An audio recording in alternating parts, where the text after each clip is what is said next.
আসসালামু আলাইকুম। আজকে আমরা নবম দশম শ্রেণীর গণিত বইয়ের অষ্টম অধ্যায় বৃত্ত সম্পর্কীয় সম্পাদ্য 6 একটি বৃত্ত বা বৃত্তচাপ দেওয়া আছে, কেন্দ্র নির্ণয় করতে হবে।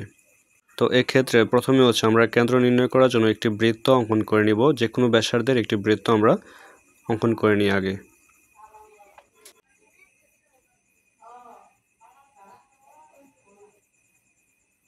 তাহলে এখন আমরা বৃত্তের উপর 3টি বিন্দু নিব।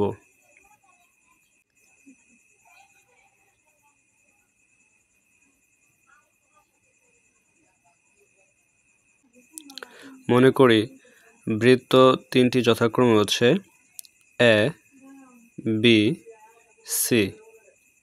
তাহলে এখন আমরা এ, বি এবং বি, সি যোগ করব। তাহলে এখন আমরা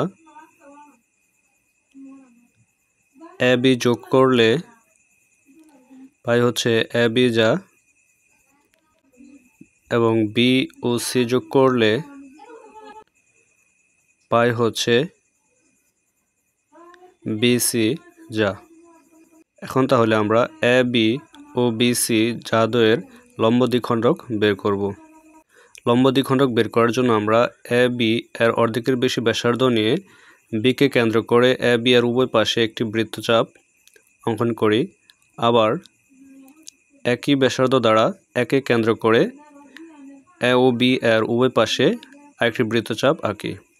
বৃত্তচাপ দ্বয় পরস্পর ছেদ করে আবার বিকে কেন্দ্র করে বি, সি এর অর্ধেকের বেশি ব্যাসার্ধ নিয়ে উভয় পাশে একটি বৃত্তচাপ আঁকি এবং সিকে কেন্দ্র করে সমপরিমাণ ব্যাসার্ধ দ্বারা বি, সি এর উভয় পাশে আরেকটি বৃত্তচাপ আঁকি। এখন বৃত্তচাপ দ্বয় যে সকল বিন্দুতে ছেদ করে আমরা সেই ছেদবিন্দুগুলো যোগ করব। তো এক্ষেত্রে বিসি বাহুর দুই পাশে যে দুটি ছেদবিন্দু পাওয়া গেছে, এখানে এগুলো যদি আমরা যোগ করি তাহলে বিসি এর লম্ব দ্বিখণ্ডক ই এফ, এভাবে বিসি এর উভয় পাশে যে ছেদবিন্দু দ্বয় উৎপন্ন হয়েছে আমরা যদি ওই ছেদবিন্দু দ্বয় যোগ করি তাহলে বিসি এর লম্ব দ্বিখণ্ডক পাওয়া যাবে এইচ জি। তাহলে লম্ব দ্বিখণ্ডক দ্বয় ই এফ এবং জি এইচ পরস্পর ও বিন্দুতে ছেদ করে। তাহলে ও বিন্দুটি মূলত এ বি সি বৃত্তের কেন্দ্র। তো বিবরণটি আমি আবার বলি। প্রথমে আমরা একটি বৃত্ত অঙ্কন করব। তারপর বৃত্তের উপর আমরা 3টি বিন্দু এ, বি, সি নিব।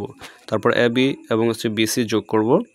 এ, বি বাহুর লম্ব দ্বিখণ্ডক ই এফ এবং বি, সি বাহুর লম্ব দ্বিখণ্ডক এইচ জি নিব।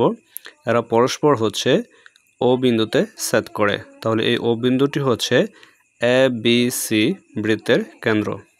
আশা করি আপনারা সম্পূর্ণটি বুঝতে পারছেন। যদি বুঝে থাকেন তাহলে অবশ্যই কমেন্টে জানিয়ে দেবেন এবং আমার চ্যানেলটিকে সাবস্ক্রাইব করবেন।